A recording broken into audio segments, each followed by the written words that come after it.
So over the past few weeks, I've been playing with my friends and just enjoying the game, exploring by myself, things like that.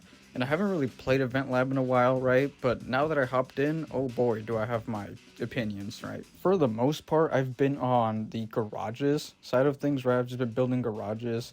So I haven't really checked the EventLab track builder, right? But now that I did, it's very lacking in some areas, let's just put it that way, right? Like, I could appreciate the fact that we can now queue up with a player and build together, make an experience together. I love that, right? We can both save the file together. I love that. But that's kind of all I could really say at the moment. Like, don't get me wrong, they did a lot of things right, like objectively right things, but like, we lost a lot of props that we had before. We've had certain lighting mixtures that we could mess around with to create a specific color palette, which isn't really a thing we can really do now, because as you can see here, every little neon prop emits like standard lighting rather than the neon lighting that it once emitted. For example, if I show you here right now on Forza Horizon 5, you can see how these colors mix, and you can, experiment with this and make something out of it. We can't really do this on Forza Horizon 6 right now. It just feels like most of it went towards garages, right?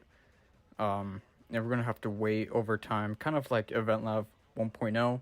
We're back to that essentially. We're gonna have to wait potentially months to a year to receive the things we received already.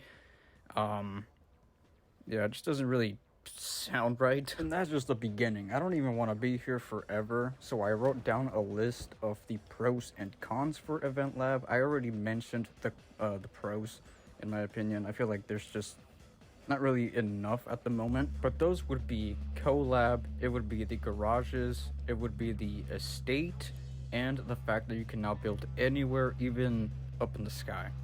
Those are the pros. For the cons, I have an extremely limited selection of props compared to what we previously had in Forza Horizon 5.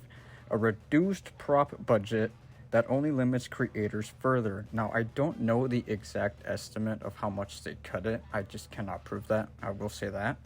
But we also did lose the EventLab Island, which kind of hindered us quite a bit, right?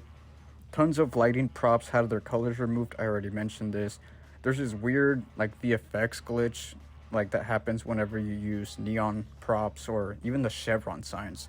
It's like it creates this very bright visual artifact that clearly should not be there. Hopefully they fix that.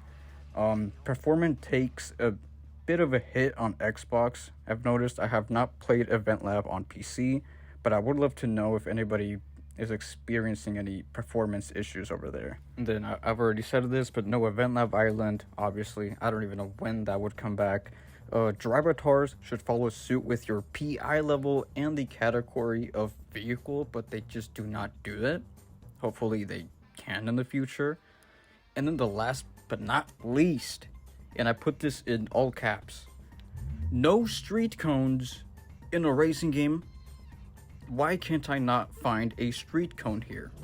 Clearly the map has the prop, but we cannot use a street cone to guide the player. I don't understand that part, even that. Forget everything, right? Why wouldn't an event creator for a racing game have a street cone? Why wouldn't it have it? Like, it basically just proves my point. Like, there were so many props that could have made it to this game, but just did not for some reason. Now, thankfully, a lot of the props that I've used in Forza Horizon 5 are here, like they're present, right? But for example, a good friend of mine, Josie, made some beautiful fucking maps on Forza Horizon 5, right? And he even had like this plinth crap series where he would like make these overly detailed tracks, insanely good. He completely, like, they just nuked those props. He can't use them anymore. Right? Like, imagine, like, if I got completely nuked out of the car park, I would not be able to create a track at all. So overall, we did take several steps back. I don't know how long we're gonna have to wait to receive what we once had. I'm not really sure what to say, really, right? It's very, I guess you can say it's underwhelming, besides the fact that you can play with your friend and create a track with your friend.